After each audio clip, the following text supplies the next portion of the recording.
네, 다시 국어 시간이 됐습니다. 저번 시간도 옷이 똑같죠? 왜냐하면 같은 날에 이어서 촬영을 하고 있기 때문이에요. 우리 저번 시간에 10페이지 보고 있었습니다. 기억나죠? 여기서 우리 10페이지의 두 번째 문단까지 봤었으니까 이번에는 세 번째 문단부터 보겠습니다. 일반적으로 비행기의 착륙 과정은 접근, 플레어, 접지, 지상 활주 단계입니다. 접근 단계는 비행기가 직선 비행 경로를 유지하면서 직선 강하 비행을 하고 있어요. 저 접근 단계는 그 아래줄 장애물 고도부터 시작을 하는데 그 오른쪽에 활공각이 약 3도가 되어야 됩니다. 그 아래줄에 작동이 되지 않는 클린 상태에 있던 착륙 장치들이 사용이 됩니다.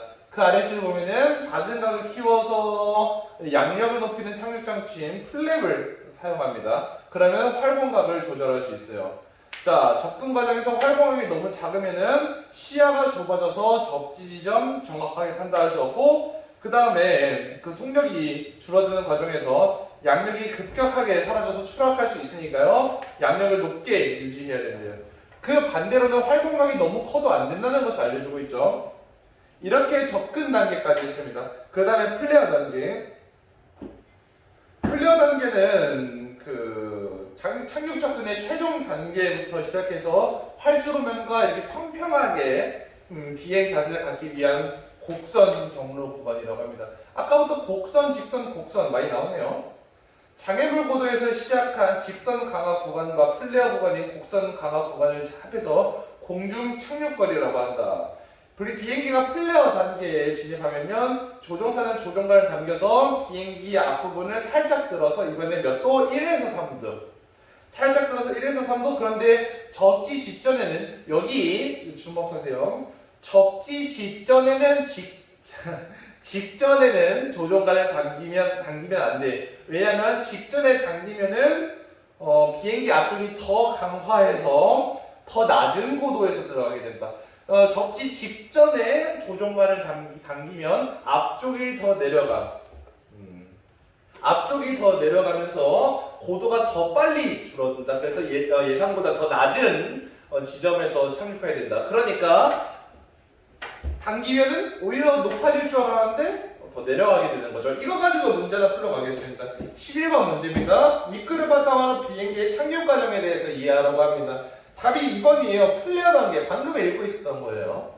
플레어 단계 접지 직전에 조종관을 당기면 고도의 감소율이 낮아지기 때문에 이게 틀렸죠. 고도의 감소율이라고 하면 여러분 고도는 얼마나 높으냐잖아요. 고도의 감소율이라고 하면 고도가 얼마나 빨리 떨어지냐. 그러면 고도의 감소율이 낮아지는 게 아니라 감소율이 빨라져서 더 빨리 내려가게 된다. 이렇게 봐야겠죠? 그래서 답이 2번이 되게 됩니다. 이건 쉬워서 다른 선택지는 보지 않을게요. 여러분 여기서 그 9번 문제까지 풀 수 있으니까 이것도 마저 풀겠습니다. 9번 밑글에서 알 수 있는 내용으로 적절하지 않은 것을 골라라. 답이 1번입니다. 다시 비행기가 안전하게 착륙하기 위해서는 활공각과 활공비를 최소화하는 것이 유리하다. 이 활공각과 활공비를 최소화한다라고 했는데 둘 다 최소가 아니죠.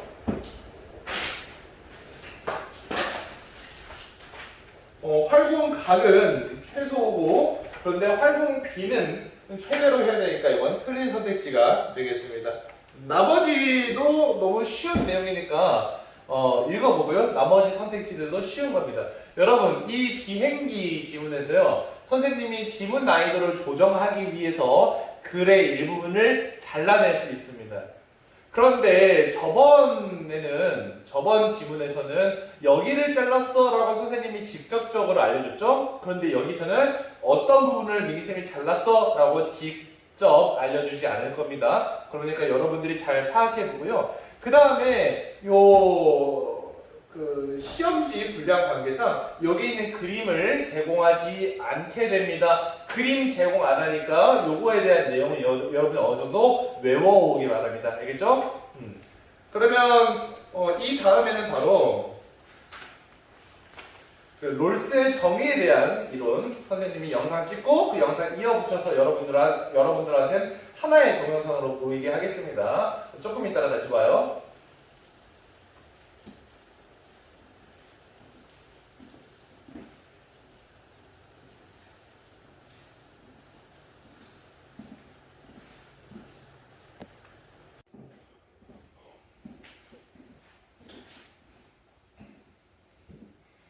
네, 여러분 지금은 16페이지입니다. 16페이지. 여기서도 선생님이 그 서술형 문항 하나를 여러분들한테 알려줄 거예요. 아예 알려줄 거니까 여러분들 수업 잘 듣고 아 이거였다 하고 파악하기 바랍니다. 우리 서술형 문항 하나는 이미 선생님이 알려줬죠. 어디 2페이지에 그 소독약의 원리 그거 기억들 하고 있죠? 자, 그러면은 가보겠습니다. 16페이지에 있는 그림입니다. 현대 철학에서 자유지상주의자라고 하네요. 자유지상주의자는 자유를 어떤 외부적인 강제나 강압도 없는 상태로 정의했다. 이 자유지상주의자에 대한 설명이 쭉 나옵니다. 외부적 강제 없죠, 강압 없죠. 그 아랫줄에 개인은 각자의 신념을 인정해요. 자신의 신념, 너 이런 신념을 가져라 하지 않죠. 그 다음에 자신의 신념을 강요하지 않아요. 국가도 개인에게 간섭하지 않습니다. 이런 것을 모두 모아서 개인의 자유에 대한 독점적 소유권이라고 하네요. 그러면 간단하게만 써보겠습니다. 여기서 기억이 자유지상주의자인데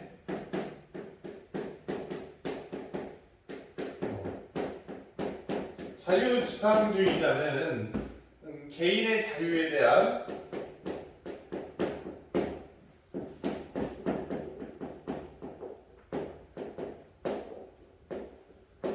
독점적 소유권이죠, 여러분. 이 독점적 소유권을 강조했다고 합니다. 그런데 이 독점적 소유권을 강조했다는 것은 개인들이 강제 강압 없고 신념 인정하고 신념 강요하지 않고 국가도 간섭하지 않는다는 거죠. 개인의 일에. 그 다음 니은이 보입니다. 아래 니은 보이나요? 네 번째 줄의 오른쪽 끝에 니은. 롤스는 그 대표적인 학자다. 정의에 대한 담론을 본격적으로 들고 나와서 정치 철학의 지형을 바꿨다. 그 다음 롤스는 사상체계의 제일 덕목이 진리라면 사회제도의 제일 덕목은 정의라고 주장했다. 그가 특히 강조했던 것, 여기서 그는 롤스가 되겠죠. 롤스가 강조했던 것은 모든 개인이 자유롭고 평등하다. 요 점은 똑같죠. 그 개인이 자유롭고 평등하다. 개인의 자유라고만 쓰겠습니다.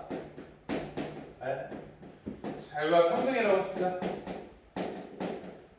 이 평등이라는 말을 보면은 그 소수 혹은 사회적 약자가 강자의 권력 때문에 자신들에게 주어진 정치적 권리를 희생하면 안 된다. 그러니까 강자의 정치적 권리도 그 다음에 소수자, 약자의 정치적 권리도 다 같다는 겁니다.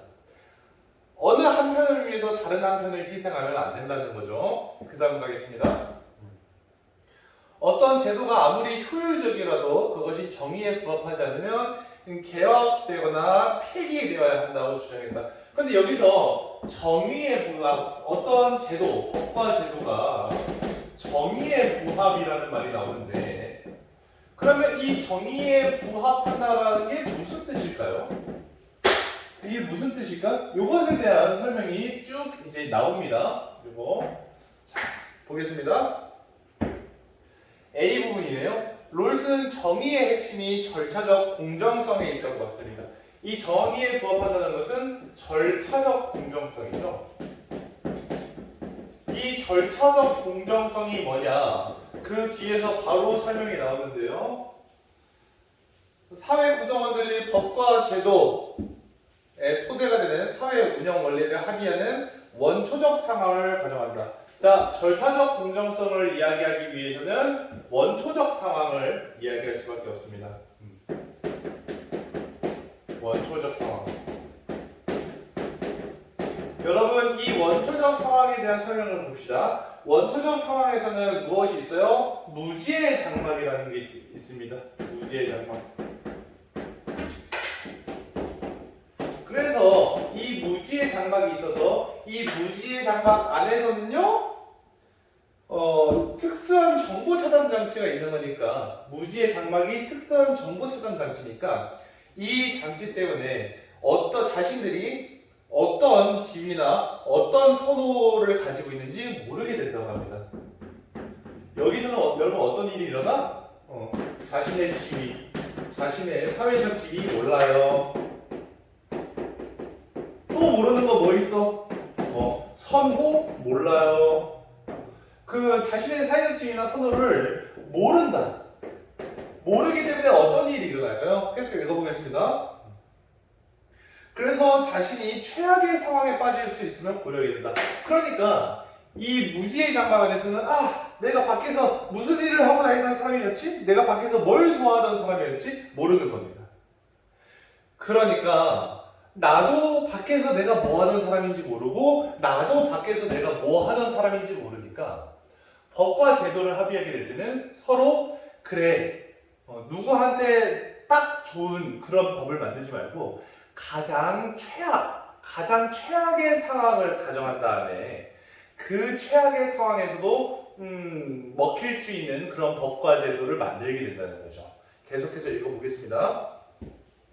자신이 최악의 상황에 빠지게 될 수 있음을 고려하고 그래서 타고난 능력이나 처해진 환경, 계층적인 조건 등에 의해서 좌우되지 않는 불편부당하다. 불편부당한 건 불편하고 부당한 게 아닙니다. 평등하다는 뜻입니다. 평등하다.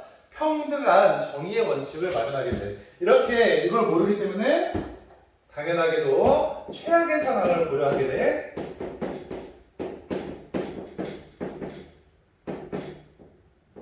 최악의 상황을 고려하게 되기 때문에 어떻게 된다?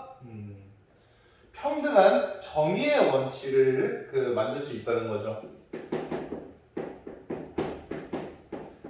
정의의 원칙을 만들 수 있어. 이렇게 정의의 원칙을 만들 수 있기 때문에 자연스럽게 절차적 공정성이 확보가 된다라고 하네요.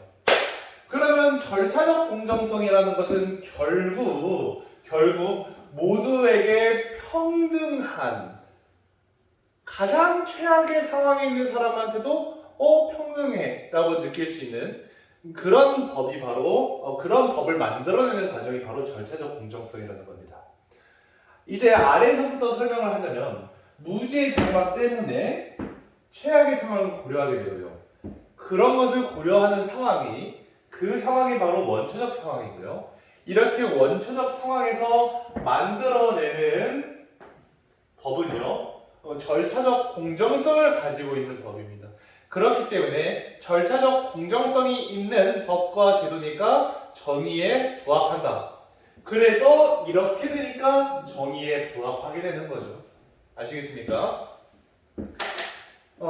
자, 그러면 이렇게 최악의 상황에 처한 사람들한테 가장 유리한 사회제도를 선택하게 돼. 그런데 선생님이 모두가 평등하다고 했잖아요.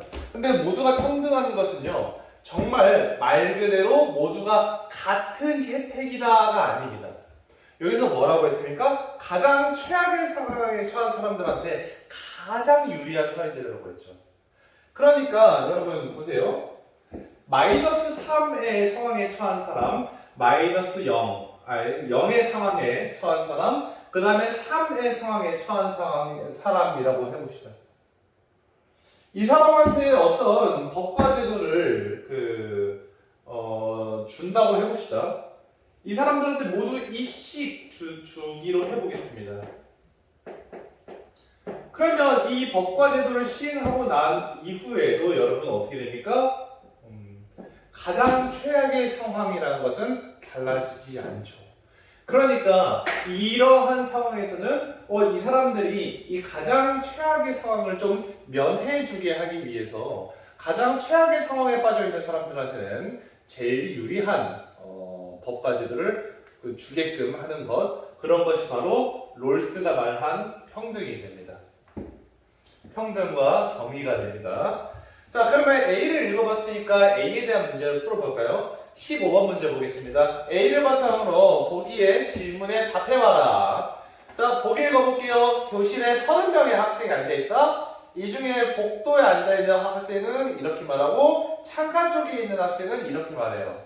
자, 그러면 복도 쪽에 앉아있다. 이거는 자신이 처한 조건이라고 할 수 있겠네요. 그 다음에 창가 쪽에 앉아있다. 이것도 자신이 처한 조건이라고 할 수 있어요. 여러분, 이렇게 자신이 처한 조건이 무엇이냐에 따라서 선호가 달라지게 되는 현상이 보이죠? 자, 이러한 상황에서 A에서는 어떻게 말했습니까? 절차적 공정성에 입각한 법과 제도를 합의봐야 되고요. 그러기 위해서는 원초적 상황이 있어야 되고 무지의 장막이 있어야 되고 거기서 가장 최악의 상황을 고려해야 됩니다. 그러면 이것을 모두 충족하고 있는 선택지는 5번 선택지입니다. 읽어볼게요. 자신이 어떤 자리에 앉게 될지 모른다는 것을 전제로, 이거는 자신의 사회적 지위나 선호를 모른다는 것을 전제로 하니까 무지의 장막인 거죠. 자, 그래서 가장 나쁜 조건의 자리가 어디인지 정하고 이게 뭐예요? 최악의 상황을 고려하는 겁니다. 그 자리에 앉는 학생을 유리하게 하는 것, 아까 뭐라고 했습니까? 가장 최악의 상황에게 가장 유리한 그 사회제도를 선택하는 거라고 했죠? 그러니까 정답이 5번 선택지가 됩니다. 15번의 답은 5번입니다. 이번에는 B 부분 볼게요. 롤스는 원초적 상황에서 개인들이 합의하는 원칙이 곧 정의의 원칙이다. 이게 곧 정의의 원칙입니다. 롤스가 정의의 원칙으로 제시한 것 중 가장 혁명적인 게 바로 차등의 원칙이다. 차등의 원칙에 대해서 지금부터 설명을 쭉 해볼 건데요. 차등의 원칙에 따라서 원칙은 가장 혁명적인 건데 이 차등의 원칙에 따라서 약자를 배려하기 위한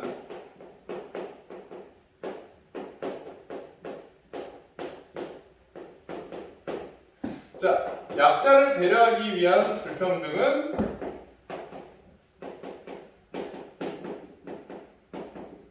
허용된다라고 했어. 근데 아까 말이랑 좀 다르지 않나요? 아까는 평등을 가장 중요시 했는데 여기선 불평등을 허용한다고 하니까 자신의 말을 자기가 반박하는 것 같죠? 아닙니다. 이거는 서로 충돌하고 있는 게 아니에요. 아까 선생님이 뭐라고 했습니까? 롤스가 말한 평등은 결과적으로 어떻게 되냐를 말하는 거죠. 이것은 평등한 게 아니라고 했지 않습니까? 그러니까 보세요. 불평등을 통해서 결국 평등에 나아가야 된다는 겁니다. 그런데 여기서 여러분 여기서 플러스 2 플러스 2 플러스 이렇게 주는 것은 평등한 게 아니라는 거예요. 그러면 여기서 평등한 것은 뭐가 되냐? 이론적으로 말해보겠습니다. 여기서 정말 평등하게 되려면 A, B, C의 조건에서 마이너스 3, 0 플러스 3이었을 때 이런 제도가 나온다면요. 이런 제도가 나온다면 이것은 어떻게 됩니까? 결국 0, 0, 0이 되죠. 자, 이것은 뭐가 될까요? 평등이 됩니다. 이게 바로 롤스가 말한 평등이에요. 그런데 이 평등의 다리까지 요것 보세요. 요것 어때요? 같은 값을 주지 않죠. 이것은 불평등입니다. 그러니까 이것을 고려해 보자면 약자를 배려하기 위한 불평등은 허용된다라고 했을 때 이것은 요 내용이 됩니다. 그리고 결국 롤스가 평등을 중요시한다라고 했을 때 이 평등은요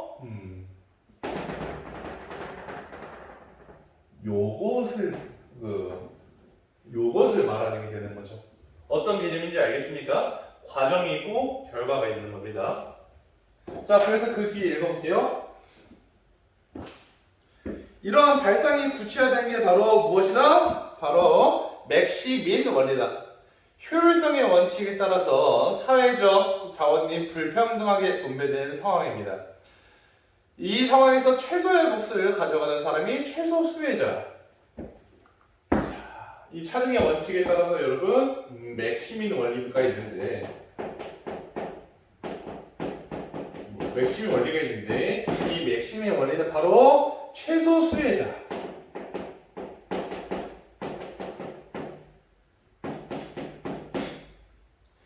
이 최소 수혜자에게 최대 이익이나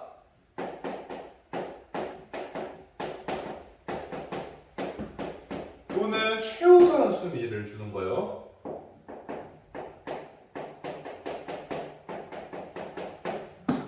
순위를 부여하는 것, 이것을 우리가 뭐라고 한다고 했습니까? 맥시민 원리라고 합니다.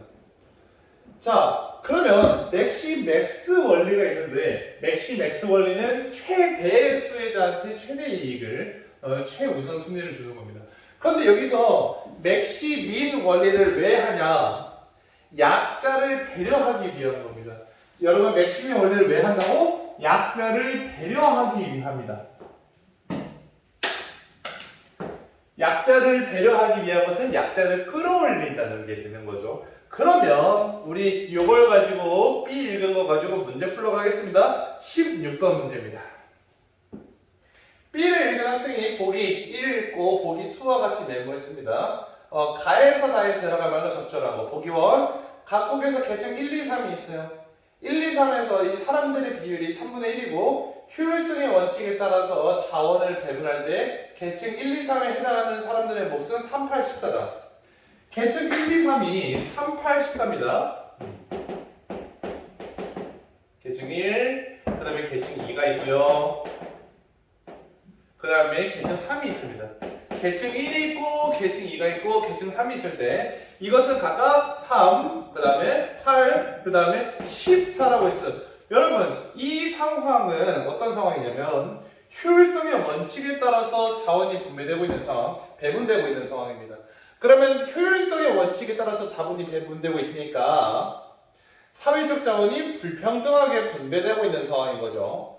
이 상황에서 이 3을 가져가고 있는 사람이 뭡니까? 3을 가져가고 있는 사람이 최소 수혜자입니다. 이 상황에서 14를 가져가고 있는 사람이 최대 수혜자입니다. 그러면 최소 수혜자와 최대 수혜자가 보이죠? 여기서 그 결정 1, 2, 3이 있습니다. 자, 그러면 아래 볼게요. 보기 2, 맥시민의 원리를 적용한다고 할 때 각국은 무엇을? 이라고 하네요. 맥시민의 원리는 뭐냐면 최소 수혜자한테 최대 이익이나 최우선 순위를 부여하는 거라고 했었죠. 결정 1은 계층 1한테 마이너스 2를 주고 결정 2는 계층 1한테 플러스 2를 주고 결정 3은 계층 1한테 플러스 3을 줍니다. 마이너스 2 플러스 2 플러스 3이야. 이 중에서 그러면 계층 1한테 가장 많이 주는 것이 무엇입니까? 최대 이익이 뭐예요? 바로 결정 3이죠. 그렇기 때문에 아래 보기 2, 이 각국은 결정 3을 따를 것이다. 얘한테 플러스 3 주는 거니까 맥시민의 원리는 맥시민의 원리에 따르면 결정 3 결정 3을 적용해야 됩니다. 맥시맥스의 원리에 따르면 14인 계층 3한테 가장 많은 것을 주는 거니까 그것은 결정 1이 되겠죠.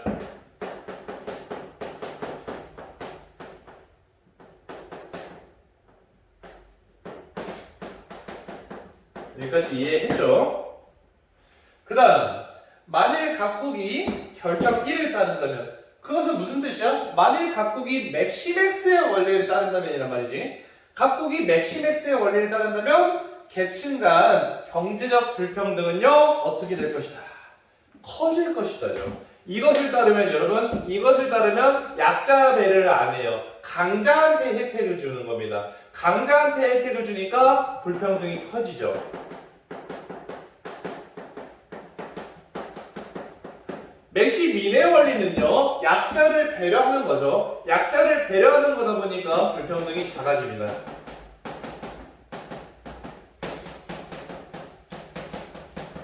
그 그러니까 결정 3을 했을 때는 불평등이 작아지고 결정 1을 했을 때는 불평등이 커지기 때문에 답은 3번이 됩니다.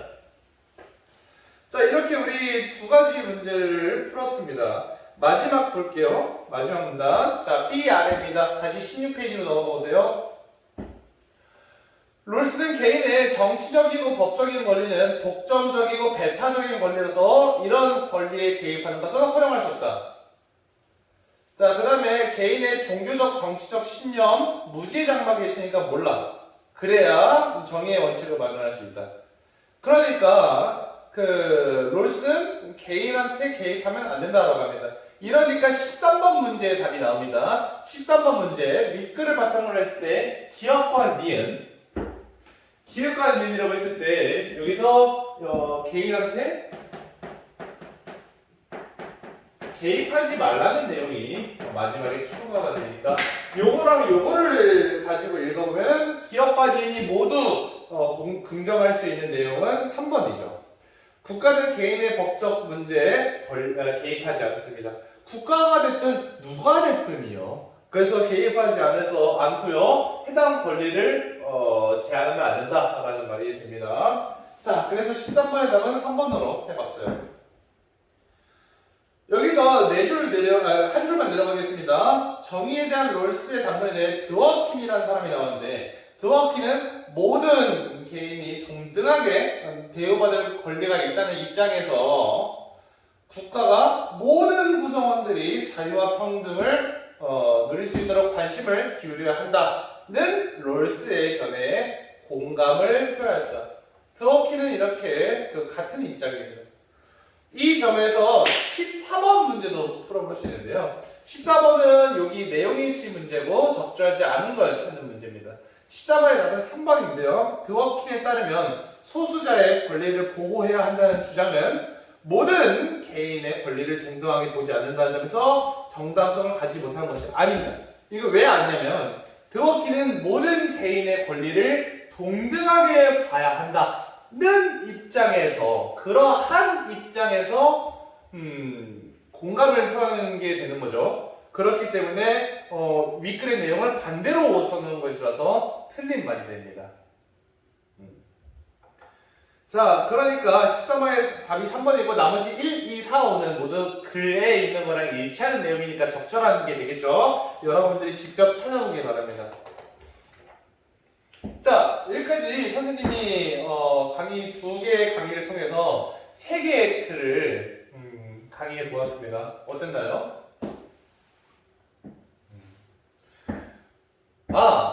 여기서 서술형 알려주기로 했었는데 그걸 깜빡 잊어버렸네요. 우리 16번 문제에서요. 16번 문제에서 맥시 민의 원리, 맥시 맥스의 원리, 계층 1, 2, 3한테 어떤 결정을 해야 되느냐 그거 있죠. 요것에 이유를 쓰는 것을 서술형으로 출제했습니다. 그러니까 왜 이런 결정을 해야 되느냐 그 이유.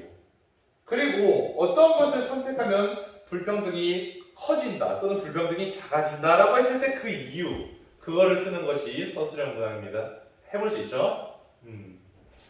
이렇게 서술형 문항도 알려주고 나니까 여러분들이 준비 잘 해와서 잘 쓸 수 있을 거라고 민기쌤은 기대합니다. 근데 여기서 이렇게 수업하니까 청소 좀 잘 하지 그랬어요. 도서관 책을 반납하지 않고 책상 위에 막 두는데 온라인 클래스 이거 강의 수업 듣는 기간 끝나고 나면은 자기가 어떤 책 가지고 있는지 좀 보세요. 그래서 그걸 좀 반납하기 바랍니다. 알겠죠? 자, 그러면 여기서 수업 마치겠습니다. 여러분 고생했습니다. 머리 윗부분은 보여주지 않을 거예요.